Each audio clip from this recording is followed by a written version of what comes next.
करें जीवों में जनन जनन हार्मोन और उनकी भूमिका, ठीक है ना। इसके अंदर लैंगिंग या लैंगिंग और आपके पौधों के लैंगिंग जनन के बारे में देखेंगे। तो ये सुपर फास्ट क्लास है आपकी, मैंने की सुपरविजन के अंदर चलेंगे और इसमें आपको दोगुनी करने की तो दिक्कत है नहीं। मैं जितना हो सके उतना फास्ट बोलने की कोशिश करूँगा और आपको वैसे आपको तो सुनना है, ठीक है। आगे देखें, जनन जनन का रिप्रोडक्शन का मतलब होता है सजीव अपने समान नए जीव उत्पन्न करते हैं, जनन कहलाते हैं। सजीव अपने समान जीव उत्पन्न करते हैं जैसे ही वह अपनी जाति के अस्तित्व को बनाए रखते हैं। जनन की विधियाँ लैंगिक और लैंगिक विधियाँ होती है। इसके अंदर अलैंगिक जनन ऐसा जनन जिसमें एकल जीव ही भाग लेता है, लैंगिक जनन कहलाता है। ऐसे जीव जिन अपने जनन के जो अपने ऐसे जीव अपने जनन के समान होते हैं, अपने जो जनक का जनक के समान होता है। लेकिन जनन की बात करें विखंडन, खंडन, पुनर्दो, मुकुलन, बीजाणु समागम तक कायिक परिवर्तन।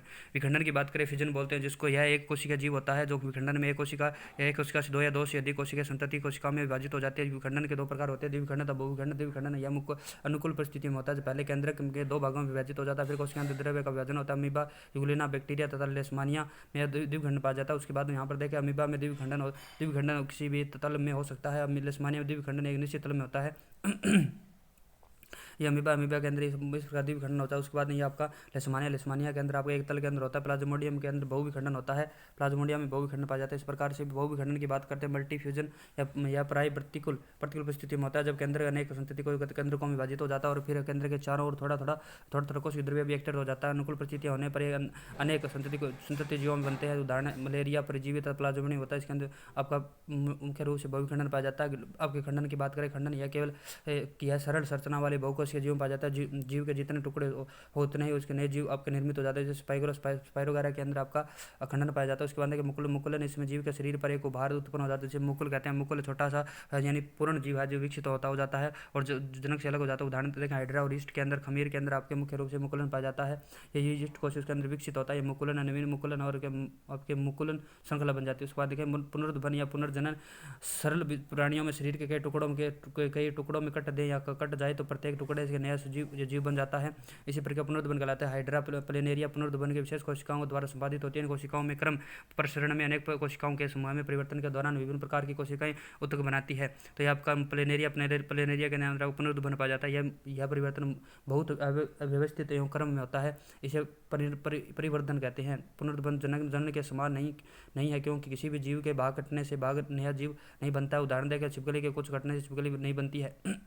काई प्रबंध देखें, पौधे के काई भागों से जड़ तनापति में आपका नए पौधे को उगाया जाता है। जनन की इस प्रक्रिया को काई प्रबंधन कहते हैं। बिना बीज के पादपों को उगाया जा सकता है, समय की बचत होती है। पादप जनक या पादप संतति के एक समान अनुवांशिकता गुण पाए जाते हैं। केला, गुलाब, आम और गन्ना के अंदर आपका काई प्रबंधन पाया जाता है। काई प्रवर्धन के रूप में देखें तो प्राकृतिक काई प्रवर्धन इसके जड़ द्वारा गाजर और शकरकंद में होता है। काई प्रवर्धन गाजर और शकरकंद के तना के द्वारा आलू और अदरक में होता है। और पत्तियों द्वारा आपकी ब्राइफिलम होता है। ब्राइफिलम की पत्ती से आपका नया पौधा बनता है। इसके अंदर कृत्रिम विधि देखें, कलम यानी तना या शाखा के कलम या काटकर भूमि में गाड़ देते हैं। कुछ समय बाद वहाँ पर्ण संधि से जड़ एवं कक्षत कलिकाएं विकसित हो जाती है, जो वृद्धि करके पौधे को जन्म देते हैं। उदाहरण गुलाब और गन्ना। आपकी ग्राफ्टिंग किसे कहते हैं? किसी जड़ सहित पौधे के कटे हुए तने पर दूसरे पौधे के तने उगाने की विधि को आपकी रोपण या आपकी यानी ग्राफ्टिंग कहलाती है। उदाहरण देखें, आम अमरूद और नींबू के अंदर आपकी ग्राफ्टिंग की जाती है। परतन पादप के तने के हिस्से को मिट्टी में दबाकर रखा जाता है और कुछ समय पश्चात वह एक यानी जड़ निकल आती है, तो इसे नया पौधा तैयार हो जाता है। फिर उसे काट कर नए जनक पौधे से अलग कर देते हैं। उदाहरण चमेली। उत्तर संवर्धन की बात करें, किसी पादप की कोशिकाएं उत्तक आदि को कृत्रिम वातावरण पोषक माध्यम में संवर्धन करने की प्रक्रिया उत्तर संवर्धन कहलाती है। इसमें शीर्ष भाग की कोशिकाएं होती है, पोषण माध्यम में रखने पर में कोशिकाओं का एक गुच्छा बन जाता है, जिसे कैलस कहते हैं। कैलस के हार्मोन में रखने पर कोशिका विभाजित होकर एक नया पादप बना देती है। उसके बाद बीजाणु समागम की बात करते हैं। कुछ सरल बहुकोषीय जीवों में जनन के लिए विशिष्ट जनन कोशिकाएं होती है। संरचना में ऊर्ध्व तंतुओं पर सूक्ष्म गुच्छित जैसी संरचनाएं बनाती है, जिसे बीजाणुदानी कहते हैं। ये अनुकूल परिस्थितियों में आती है, जैसे फटकर नए जीव का उत्पन्न होते हैं, जो उदाहरण के राइजोप्स, म्यूकर तथा मास और फर्न होती है। इस बार यहाँ पर जो कवक के अंदर बीजाणु द्वारा जनन होता है, इसके अंदर देखें बीजाणुधारी बीजाणु बनता है और कवक जाल होती है। और आपका देखें यहाँ पर आपकी मुख्य रूप से बीजाणु समागम के उदाहरण रहेंगे, राइजोप्स, म्यूकर, मोस और फर्न रहेंगे। उसके बाद यहाँ पर देखा आपका लैंगिक जनन सेक्सुअल रिप्रोडक्शन बोलते हैं। जनन की क्रियाविधि जिसमें नर युग्मक शुक्राणु और मादा युग्मक अंडाणु भाग लेते हैं। लैंगिक जनन की क्रियाविधि नर युग्मक पेरिगमेंट नर के शरीर में जो गतिशील जनन कोशिका निर्माण करती है। नर युग्मक अर्धसूत्री विभाजन होकर बनता है तथा इसे अगुणित पाए जाते हैं। निर्माण वर्षण में होता है। मादा युग्मक की बात करें, मादा के शरीर में अंडाशय में जनन कोशिकाओं का निर्माण होता है। इस अंडाशय में सूत्री विभाजन के मादा युग्मक बनता है, अंडाशय कहा जाता है। निषेचन की बात करें, नर युग्मक शुक्राणु मादा अंडाणु के मिलने की को निषेचन कहा जाता है। निषेचन युग्मक बनता है, इसे निषेचन होता है। नर व मादा युग्मक मिलने से युग्मक टूगन होता है। होता है इसे जाइगोट जाइगोट निषेचन के फलस्वरूप युग्मज जाइगोट कहलाता है। भ्रूण युग्मज विकसित होकर भ्रूण का निर्माण कर देता है। उसके बाद देखिए लैंगिक जनन के लाभ देखें, यह उच्च विकसित प्रक्रिया होती है। लैंगिक जनन संततियों में गुणों को बढ़ावा देती है, क्योंकि इसमें दो भिन्न भिन्न लैंगिक असमानता वाले जीवों में आयु युग्म का संलयन होता है। नई जातियों की उत्पत्ति में योगदान जीवों में विभिन्नताएं पाई जाती है। पौधे के लैंगिक जनन की बात करें, पौधे के लैंगिक जनन में पुष्प में पाए जाने वाले पुष्प के जो भाग तने से जुड़ा होता है उसे वृंत कहते हैं। वृंत के सिरे पर स्थित फूला हुआ चपटा हुआ भाग पुष्पासन या थैलेमस कहलाता है। पुष्पासन पुष्प के भाग देखें यहाँ पर बाह्यदल दल पुंकेसर इस तरीके से होते हैं, यानी कि बाह्यदल और दल आपके सहायक अंग कहलाते हैं।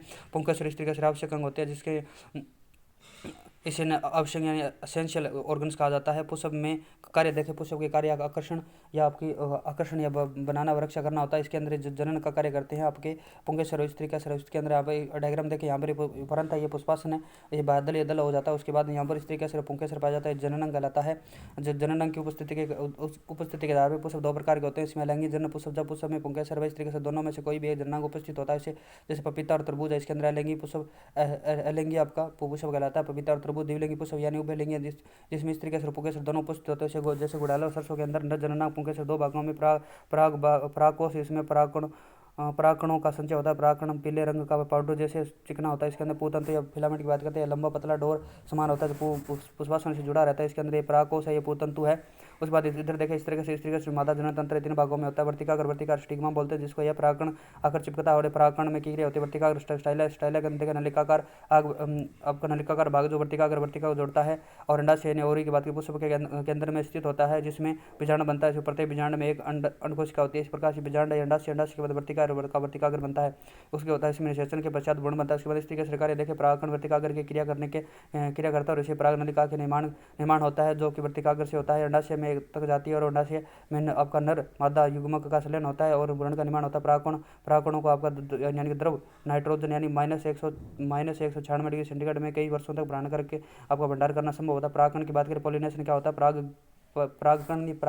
परागण यानी पॉलिनेशन परागकणों का परागकोश की वर्तिकाग्र तक स्थानांतरण होने की प्रक्रिया परागण कहलाती है। परागण दो प्रकार का होता है, स्वपरागण सेल्फ पॉलिनेशन बोलते हैं, जिसको जब पुष्प के परागकणों में उसी पुष्प के वर्तिकाग्र परागकणों का स्थानांतरण स्वपरागण कहलाता है। पर परागण यानी जब पुष्प के परागकोश का उसी जाति के अन्य दूसरे पौधे के पुष्प के वर्तिकाग्र या परागकणों का स्थानांतरण पर परागण कहलाता है।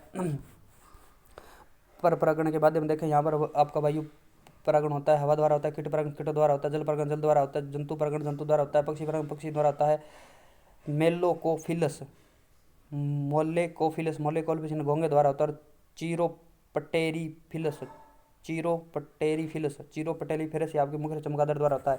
वो पुष्प निषेचन की बात करें, फर्टिलाइजेशन इन द फ्लावर परागण द्वारा वर्तिकाग्र तक पहुंचते हैं और फिर वह पराग नलिका में विकास हो जाता है और वर्तिकाग्र में बीजांड तक चले जाते हैं। पराग नलिका सहायक कोशिका के जीव द्रव्य में प्रवेश करती है और यहाँ पराग नलिका में दो नर युग्मक होते हैं। इनमें से एक नर युग्मक अंड कोशिका की ओर से गति करता है और कोशिका के साथ संलग्नित हो जाता है, जिसमें युग्म संलयन कहते हैं, जिसे द्विगुणित कोशिका या युग्म जाइगोट का निर्माण होता है। दूसरा नर युग्मक केंद्रीय कोशिका में स्थित दो ध्रुवीय केंद्रिकों की ओर गति कर वहाँ स्थित दो ध्रुवीय केंद्रिकों में संलयन कर त्रिगुणित प्राथमिक भ्रूणपोष बनाता है, जो त्रिसंलयन कहलाता है। क्योंकि भ्रूणपोष में दो प्रकार के संलयन होते हैं, जिसके अंदर युग्मक संलयन और त्रिसंलयन होते हैं, अतः इस परिघटना को दोहरा परिसेचन कहा जाता है। त्रिसंलयन आवर्ती बीजियों में होता है। त्रिसंलयन के पश्चात केंद्रीय कोशिका प्राथमिक भ्रूणपोष कोशिका बन जाती है, जो भ्रूणपोष के रूप में विकसित होता है, जबकि युग्मज एक भ्रूण के रूप में विकसित हो जाता है। यहाँ पर इस पर देखिए, परागकण है, यह प्रतिवशांक है, ध्रुवी कोशिकाएं हैं, अंड कोशिका होती है, रेसाई कोशिका होती है। इसके अंदर आप देखेंगे तो इस प्रकार से नंबर कर देखें तो यहाँ पर आपकी काई केंद्र पाया जाता है, ये आपका युग्मन होता है, पर युग्मन होता है। उसके बाद तंतु रूप उपकरण होता है, ये सहायक कोशिका होती है, जीव द्रव्य कला होती है, केंद्रीय कोशिका अंड कोशिका होती है। इसके बाद यहाँ पर देखें ध्रुवी कोशिका की बात करते हैं दोस्तों, तो यहाँ पर देखें आपकी ध्रुवी केंद्रिका ये नर युग्मक है। इस प्रकार से यहाँ पर आपका आवर्त बीजों के अंदर त्रिसंलयन की प्रक्रिया होती है। उसके बाद यहाँ पर देखिए, बीजांड में बीज तथा अंडाशय से फल बनता है। बीजांड से बीज अंडाशय से फल बनता है। अंकुरण की बात करें, बीज में भावी पौधे भ्रूण होते हैं, उपयुक्त परिस्थितियों के नए संतति में विकसित हो जाते हैं, इस प्रक्रिया को अंकुरण कहते हैं। फल निर्माण की बात करें, अंडाशय में फल तथा अंडाशय की भित्ति से फल भित्ति बनती है। फिर फल के तीन स्तर होते हैं, बाह्य फल भित्ति, मध्य फल भित्ति, अंतः फल भित्ति। निषेचन के बाद पुष्प में होने वाले परिवर्तन देखिए, बाह्य दलपुंज वर्तिका पुंकेसर यानी जो आपकी बाह्य दल वर्तिकाग्र ये मुरझा जाते हैं और पुंकेसर इसके जड़ जाते हैं। अंडाशय भित्ति फल भित्ति में बनती है और त्रिसंलयन के अंदर का आपके भ्रूणपोष में बदल जाता है। अंडाशय कोशिका भ्रूण बनाती है और बीजांड आपका बीज बनाता है। फल के प्रकार देखें, कूट फल या फलफ्लेश फूल यानी कि ऐसा सत्य बोलते हैं, जिनको फैल्स फल यानी कुछ पौधों में फल के निर्माण के लिए पुष्प के अन्य भाग जैसे पुष्पासन, दलपुंज आदि भाग लेते हैं। इस फल को फ्रूट फल कहते हैं। जैसे सेब, कटहल, नाशपाती या जीर होता है। सत्य फल की बात करें तो ट्रू फ्रूट्स कहते हैं। ये अंडाशय से बनने वाले फल होते हैं, सत्य फल कहलाते हैं। अनिषेक जनित फल होते हैं। इन्हें पर्थोनो पार्थेनोकार्पी बोलते हैं, जिसको कुछ पौधों में बिना निषेचन के ही फल बन जाते हैं। इन्हें बीज रहित केला और अंकुर, पपीता और अनानास बोलते हैं। उसके अंदर आवर्त बीज फल की 3 श्रेणियाँ होती है। सरल फल यानी सिंपल फ्रूट की बात करते हैं, सेम, सरसों, आम और नींबू होता है। पुंज फल की बात करते हैं, स्ट्रॉबेरी, कमल तथा रस भरी आपकी शरीफा होती है। संग्रहित फल की बात करें, कटहल, शहतूत, बरगद, अंजीर होती है। फल के खाने की बात करें तो मध्य फल बीती आम और पपीता में खाई जाती है। फल बीती आपके अमरूद, अंगूर और शरीफा में खाई जाती है। पुष्पासन आपके सेव, नाशपाती में खाया जाता है। पुष्पासन में बीज आपका धनिया में खाया जाता है। भुनपोष आपका नारियल और गेहूं में खाया जाता है। बीज पत्र आपका सिंघाड़ा व कंजों में खाया जाता है। बीज पत्र व भ्रूण आपका मूंगफली में खाया जाता है।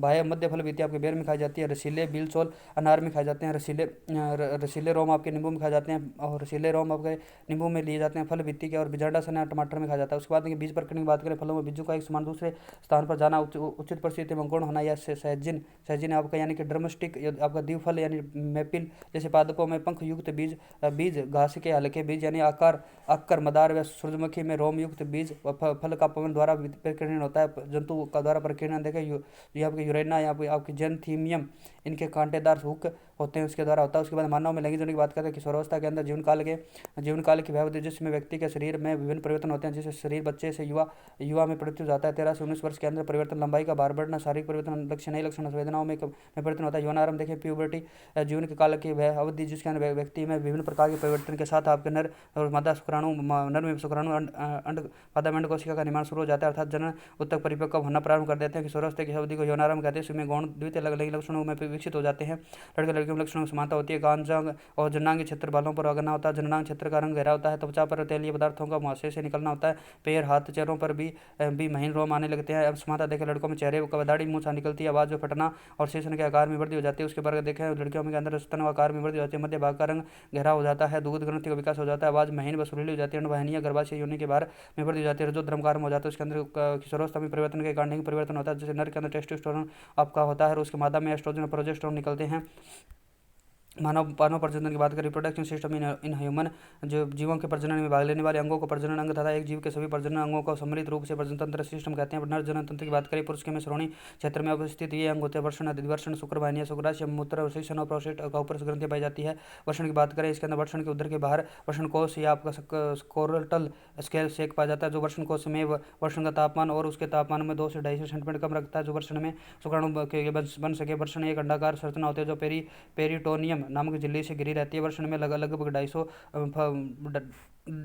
250 कक्ष जिन्हें वो वर्षणपालियां कहते हैं। प्रत्येक वर्षणपालियां में एक से अधिक कुंडलीय शुक्रजनन नलिकाएं होती है, जिसमें शुक्राणु पैदा होते हैं। शुक्राणु निर्माण 2 प्रकार की कोशिकाएं होती है। नरजन्म कोशिकाएं अर्धसूत्री विभाजन में शुक्राणु निर्माण करता है और सटोली कोशिकाएं जन्म कोशिकाओं को पोषण प्रदान करती है। अधिवर्षण की बात करते हैं, वर्षण के ऊपरी वर्षण की प्रत्येक शुक्रजनन नलिका में एक पतली नली निकलती है, जिसे वाजा इन्फ्रेंशिया या फिर वर्षण से बाहर आकर वर्षण जालक बनाते हैं। इसी वर्षण जालक में मोटी कुंडलित नली निकलती है, जिसे अधिवर्षण कहते हैं। यह कार्य शुक्राणु का परिपक्व संग्रहण करता है। उसके बाद देखें, यहाँ पर आपका जो है ना नरजन तंत्र के अंदर शुक्राशय, मूत्राशय, प्रोस्टेट ग्रंथि, अधिवर्षण ग्रंथि, वर्षण यानी अधिवर्षण को क्या लिखा है इसने, एपिडीमिस बोलते हैं। उसके बाद में वर्षण कोष, उसके बाद यहाँ पर शीशन मुंड पाया जाता है, उसके मूत्रमार्ग, शीशन और शुक्रवाहिनी पाई जाती है। उसके बाद यहाँ पर देखें, आपका मूत्रवाहिनी, आपका मूत्राशय, यहाँ पर शुक्रवाहक है। अधिवर्षण है, शुक्रवाहिनी वर्षण है, आपका ये वर्षणपालियाँ है, उसके शीशन मुंड है, अच्छद है, वर्षण है, मूत्रमार्ग है, कद मूत्रापथ है, एक प्रोस्टेट ग्रंथि है, इसका ऊपर ग्रंथि पाई जाती है, शुक्राशय और मूत्राशय। उसके बाद देखिए आपका आएगा मुख्य रूप से शुक्रवाहिनी क्या होती है, शुक्राणु को अधिवर्षण शुक्राशय में लाने का कार्य करते हैं। शुक्राशय की बात करते हैं, प्रोस्टेट ग्रंथि के ऊपर स्थित होता है। शुक्राशय एक जोड़ी की दीवारों से निकलने वाले एक चिपचिपा द्रव होता है। शुक्राणु को पोषण करता है। शुक्राशय द्वारा स्रावित द्रव से वीर्य सेमेन का अधिकांश भाग निकलता है। शुक्राशय मिलकर ही संकलन बनाते हैं। शुक्राणु से मिलकर इस संकलन वाहिनी का बनाते हैं। प्रोस्टेट ग्रंथि से होते हुए मूत्रमार्ग में खुलती है। मूत्रमार्ग की बात करें पेश नलिका होती है, इसका अर्थ मूत्र त्याग करना तथा वीर्य संकलन। ये शुक्राणु के कार्य भी उसी मार्ग से होते हैं। शेषन या पहले से बात करें स्पंजी ऊतकों का बना हुआ बाह्य जननांग होता है, जाति अधिक संवेदनशील होता है। इसकी ऊपरी फुला हुआ भाग आपका शीर्ष नंबर कहलाता है। वीर्य में मादा जननांगों का पहुंचना। प्रोस्टेट या काउपरस ग्रंथि बात करें, प्रोस्टेट ग्रंथियां संकलन नलिका के बाद मूत्रमार्ग के चारों ओर एक द्रव का श्रावण करती है जो वीर्य का 15 से 30% भाग बनाती है।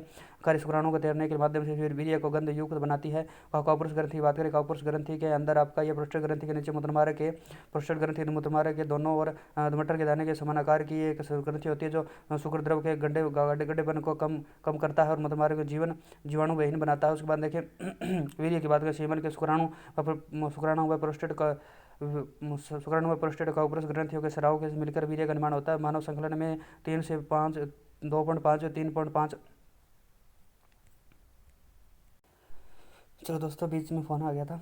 आगे चल स्टार्ट करते हैं। वीर्य सीमन शुक्राणु प्रोस्टेट का उपरस ग्रंथि या स्राव का मिलकर वीर्य कहलाता है। जो मानव संकलन आपका मानव संकलन में 2.5 से 3.5 अम्ल वीर्य होता है और इसके अंदर 200 यानी कि 20 से 40 करोड़ शुक्राणु होते हैं। वीर्य में कैल्शियम साइट्रेट, प्रोटीन व कार्बोहाइड्रेट होते हैं। इसके अंदर देखिए आपका मादा जनन तंत्र की बात करते हैं। यहाँ पर श्रोणी क्षेत्र में होता है। यह अंग अंडाशय, एक जोड़ी अंडवाहिनियाँ, एक जोड़ी अंडगर्भाशय, एक योनि अंग होता है। अंडाशय की बात करें, ओवरी उधर के नीचे दोनों ओर एक एक अंडाशय स्थित होता है। प्रत्येक अंडाशय उदर गुहा की पृष्ठ दीवार से मिसोवेरियम व गर्भाशय से बॉन्ड लिगामेंट से जुड़ा रहता है।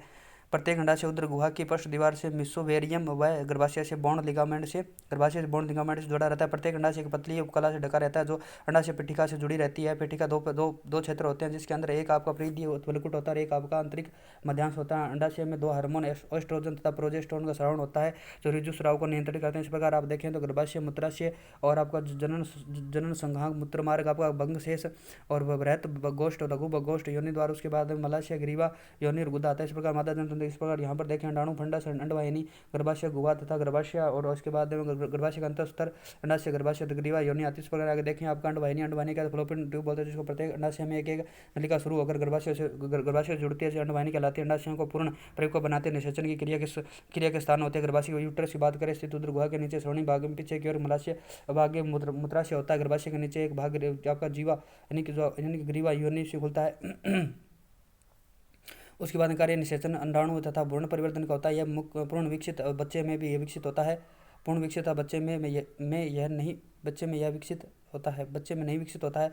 उसके बाद देखें आपका योनि की बात करें, योनि अंग को सम्मिलित रूप से आपका भंग या कहते हैं। योनि में एक संकरी पेश युक्त नलिका होती है जो योनि को पीछे का सिरा गर्भाशय के ग्रीवा से आगे का सिरा योनि द्वार में होता है। गर्भाशय की दीवार में बल्बोयुथ्रिल ग्रंथि होती है जो चिपचिपा द्रव निकालती है। शेषन के वीर्य योनि में गर्भाशय तक जाता है जो मैथुन के समय संकलन होने पर होता है। इसके मादा जन्म पर्यंत अंतर ऋतु स्राव की बात करते हैं। गर्भाशय को छोड़कर 26 से 29 इंच की अवधि तक 26 से 29 दिनों की अवधि तक गर्भाशय में रगत या इसका आंतरिक दीवार से श्लेष्मा का श्रावण होता है जिसे रजोधर्म, मासिक धर्म या स्राव अमिशी कहते हैं। अमिशी आपका वह जब प्रथम बार हो जाती है तो रजो दर्शन कहते हैं। स्त्रियों में 40-50 वर्ष के पश्चात रजो स्राव नहीं होता है, इसे रजो निवर्ती कहते हैं। रजो स्राव के प्रारंभ में 14 दिनों तक बाद अंडोत्सर्ग होता है। अंडवाहिनी 15 से 19वें दिन तक रहता है। यदि स्त्री संभोग में और निषेचन के हो जाए तो ऋतुस्राव नहीं होता। गर्भाशय के लिए उपयुक्त परिस्थिति होता है कि आपका यानी गर्भ धारण के ऋतुस्राव के 11वें से 18वें दिन के अंदर संभोग अनिवार्य रूप से हो। अंडवाहिनी और गर्भाशय सूजन संक्रमण से मुक्त हो। वीर्य में शुक्राणुओं का संख्या समान हो तो आपका तोतक या मोरुला बनता है, उसकी कोरकपुटी का रोपण हो जाता है। उसके बाद यहाँ पर देखें कोरकपुटी यहाँ पर है यानी इस प्रकार से क्रिया की जाती है। पहले आ बनेगा, उसके बाद में निषेचन होगा। निषेचन बाद में 2 केंद्र कोश की बन जाएगी, उसके बाद 4 केंद्र, उसके बाद 8 केंद्र कोश की बन जाती है। और यानी कि जो ये कोशिका होती है इनको कोरकपुटी कहा जाता है। कोरकपुटी का रोपण हो जाता है और तूतक या मरुला कहलाता है ऊपर वाली साइड में। देखें अंडवाहिनी के अंडविगमन निषेचन अंडवाहिनी नाल से निकलकर अर्धवर्धनशील भ्रूण का जरना होता है। निषेचन फर्टिलाइजेशन की बात करें, नर शुक्राणु का मादा युग्मक से वापस में संलयन की क्रिया को युग्मक से जाइगोट कहते हैं। निषेचन कहा जाता है। मानव में अंतर निषेचन हो जाता है। मादा की अंडवाहिनी में होता है। युग्मक अंडवाहिनी में गर्भाशय की ओर बढ़ता है। 2, 4, 8, 16 संतति कोशिकाओं में कोरकखंड या ब्लास्टोमियर्स कहलाते हैं रचना करता है। 8 से 16 खंडों वाले भ्रूण को तूतक या मरुला कहते हैं। आगे विभाजित होकर गर्भाशय की ओर बढ़ता है। जब कर्कपुटी गर्भाशय की दीवार से आ चुकता है तो उसे रोपण कहते हैं। इसे भ्रूण में शिशु का विकास होता है। अंडे के निषेचन से लेकर शिशु के जन्म तक के समय को गर्भकाल कहा जाता है। अवधि इसकी 9 माह या 280 दिन होती है। प्राय प्लेसेंटा की बात करते हैं, भ्रूण को माँ के रुधिर से पोषण मिलता है, जिसके कारण से विशेष रचना होती है। इसे प्लेसेंटा कहते हैं। प्लेसेंटा के कार्य की बात करें तो माँ के रक्त से ग्लूकोज, ऑक्सीजन आदि पोषण भ्रूण को प्राप्त होते हैं। भ्रूण द्वारा उत्पादित अपशिष्ट पदार्थों को निपटान प्लेसेंटा के माध्यम से होता है। इसे माँ के रुधिर में स्थानांतरण किया जाता है। प्लेसेंटा के द्वारा स्रावित हार्मोन ह्यूमन ह्यूमन कोरियोनिक जरायु आपका यानी कि gonadotropin HCG human chorionic gonadotropin hormone से आपका रिलीज होता है। और आपका human placenta lactose human placenta lactogen स्रावित होता है HPL। उसके बाद एस्ट्रोजन और प्रोजेस्टेरोन हार्मोन स्रावित होते हैं। अंडाशय द्वारा रिलैक्सिन नामक हार्मोन स्रावित किया जाता है। HCG HPL रिलैक्सिन स्रावी में स्थित स्त्री में सगर्भता की स्थिति में उत्पन्न होता है। दूसरे हार्मोन जैसे estrogen, progesterone, cortisol, prolactin, thyroxine आदि की मात्रा सगर्भता के अगर देखिए दूसरे हार्मोन जैसे estrogen, progesterone, cortisol, prolactin, thyroxine आदि की मात्रा सगर्भता के दौरान माता के रक्त में कई गुना बढ़ जाती है। इस हार्मोन के कार्य देखें, भ्रूण वृद्धि करता है, माता की उपापचय क्रियाओं में परिवर्तन होता है, सगर्भता को बनाए रखने में योगदान देता है, प्रसव के गर्भ से शिशु का बाहर आना जन्म देना होता है। प्रसव के लिए संकेत गर्भ उत्तेजक इंजेक्शन रिफ्लेक्स द्वारा होता है, जिसे मातृ पीयूष ग्रंथि से ऑक्सीटोसिन सक्रिय यानी कि गर्भाशय संकोचन में तीव्र कर देता है, जिससे शिशु के मां से गर्भाशय के जनन माल द्वारा बाहर आ जाता है। इसे प्रसव कहते हैं। इसके अंदर अपरा भी बाहर आ जाता है। उसके बाद देखें अपरा या संकुल की बात करते हैं। जीवा वाहिनियों सहित नाभि होती है। रज्जु का इसके गर्भाशय पित्ता का भ्रूण बनता है। ग्रीवा में श्लेष्म का फलक होता है। इसे गर्भाशय के अपरा दर्शाता हुआ मानव का भ्रूण होता है। इस प्रकार यहाँ पर देखें आगे पर दुग्ध स्राव इसी स्त्री स्तन ग्रंथियों में सगर्भता के दौरान कई बदलाव आते हैं। इससे सगर्भता के अंत तक इसमें दूध उत्पन्न हो जाते हैं। दुग्ध स्राव या लैक्टेशन यह कहते हैं। दुग्ध स्राव में आरंभिक कुछ दिनों में तक तो दूध निकलता है, उसे प्रथम स्तन्य या खीस कोलेस्ट्रम कहते हैं, जो शिशु के प्रतिरोध क्षमता को उत्पन्न करते हैं। जन्म के बाद शिशु को कुछ महीनों तक रक्त पान या दूध पान कराया जाता है। उसके बाद जन स्वास्थ्य की बात करते हैं। विश्व स्वास्थ्य संगठन WHO के अनुसार जन्म से संबंधित सभी आयाम आपके शारीरिक, मानसिक, सामाजिक और व्यवहारात्मक रूप से स्वस्थ होना होता है। भारत में विश्व का पहला देश जिसने परिवार नियोजन 1951 तक अब परिवार कल्याण कार्यक्रम शुरू किया है। 1951 के अंदर समस्या देखें, यौन क्रियाओं से स्वास्थ्य का बुरा प्रभाव पड़ता है। सुरक्षित यौन क्रियाओं से लैंगिक संचारित रोग होते हैं। परिवार नियोजन से संबंधित समस्या आ सकती है। लैंगिक संचारित रोग देखें तो आपका जीवाणु जनित रोग, सुजाक, गोनोरिया, सिफिलिस होता है। विषाणु जनित रोग आपका लैंगिक मस्सा या HIV एड्स होता है। एड्स का एक बार इम्यूनो डिफिशियंसी सिंड्रोम आता है। सर्वप्रथम 1981 में पता चला था। रोग HIV वायरस होता है। इम्यूनो डिफिशियंसी सिंड्रोम आपका इम्यूनो आपका डिफिशियंसी वायरस होता है। एड्स के फैलने के यौन क्रिया के दौरान होता है। संक्रमण सुई से होता है। गर्भवती माँ के शिशु से होता है। गर्भाधान से होता है। गर्भाधान के दौरान गर्भरोधन कहलाता है। उसके बाद यांत्रिक अवरोधी है। इसके अंदर आपको मुख्य रूप से सर्वाइकल कैप मादा काम मिली जाती है। और आपके रासायनिक दवाइयाँ जैसे शैली माला डी, उसके बाद में IUD आपातकालीन मैथुन के 72 घंटे के भीतर ली जाती है। शल्य क्रिया की बात करें नसबंदी होती है। पुरुष अंडा शुक्र भाग उच्छेदन या वेजेक्टोमी कहलाता है। महिला का नलिका उच्छेदन आपका ट्यूबोटोमी कहलाता है। अन्य युक्तियों की बात करें IUCD यानी लिम्पेक्स लूप यानी इंट्रायूटेरियन कॉन्ट्रासेप्टिव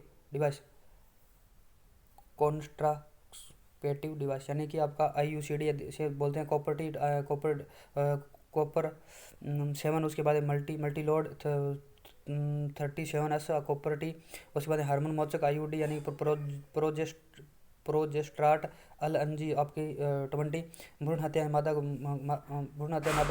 भ्रूण को गर्भाशय में ही मार देना भ्रूण हत्या कहलाता है। उसके बाद देखिए पात्र निषेध इन विट्रो फर्टिलाइजेशन IV बोलते हैं इसको। इन विट्रो फर्टिलाइजेशन को इसमें टेस्ट ट्यूब बेबी के नाम से जाना जाता है। इसमें पत्नी या दाता स्त्री के अंडे से पति या दाता पुरुष से प्राप्त किया गया शुक्राणु का एकत्रित करके प्रयोगशाला में अनुरूपी परिस्थितियों में युग्मन 8 ब्लास्टोमियर तक के फ्लोपिन नलिकाओं में स्थानांतरित किया जाता है, जिसे जाइगोट इंट्राफ्लोपिन ट्रांसफर कहते हैं। और जब ये भ्रूण 8 ब्लास्टोमियर से अधिक हो जाता है तो परिवर्तन होते गर्भाशय में स्थानांतरित कर दिया जाता है, तो इसे इंट्रायूटेरियन ट्रांसफर IUT कहते हैं। तो दोबारा देखें तो उसी के अंदर क्या होता है प्राथमिक निषेचन। इसमें टेस्ट ट्यूब बेबी के नाम से जाना जाता है। इसमें पत्नी या दाता स्त्री से अंडे से पति या दाता पुरुष से प्राप्त किए गए शुक्राणु एकत्रित करके प्रयोगशाला में अनुरूपित परिस्थितियों में युग्मज यानी 8 ब्लास्टोमियर तक को फ्लोपिन नलिकाओं में स्थानांतरित किया जाता है, जिसे जाइगोट इंट्राफ्लोपिन ट्रांसफर कहते हैं। जो जब भ्रूण में 8 ब्लास्टोमियर से अधिक का होता है तो इस परिवर्तन हेतु गर्भाशय में स्थानांतरित किया जाता है, इसे इन यूटेराइन ट्रांसफर कहते हैं।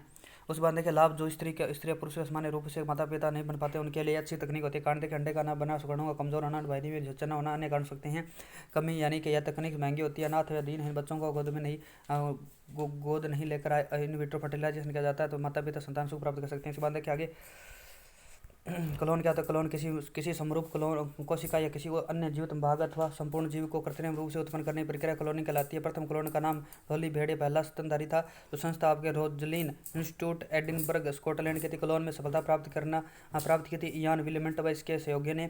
डॉली भेड़ का जन्म हुआ था 5 जुलाई 1996 को, मृत्यु हुई थी 14 फरवरी 2003 को फेफड़ों के रोग के कारण हुई थी। मादा भेड़ की स्तन ग्रंथियां से एक कोशिका ली तथा इसमें उनके केंद्र को निकाला और उसमें दूसरे भेड़ की अन्य कोशिका को लेकर उसमें केंद्र घटाया, फिर उस पहले भेड़ के केंद्र को प्रवेश कराया और उसके बाद में भेड़ के गर्भ को रोपित कर दिया। क्लोन भेड़ डॉली भेड़ का नाम जन्म हुआ था। इसके बाद में आपकी डोरसेट भेड़ की स्तन ग्रंथि डोरसेट से केंद्र में डाला गया, केंद्र को हटाया। उसके बाद स्कॉटिश ब्लैक के ईव भेड़ को अंड कोशिका ली थी, उसके अंदर से इस केंद्र को हटा दिया, उसके इसे स्कॉटिश ब्लैक कैस ईव के गर्भ से रोपित किया जाता है। उसके बाद डॉली भेड़ का जन्म होता है। इस प्रकार लक्षण डोरसेट भेड़ के संभव होते हैं।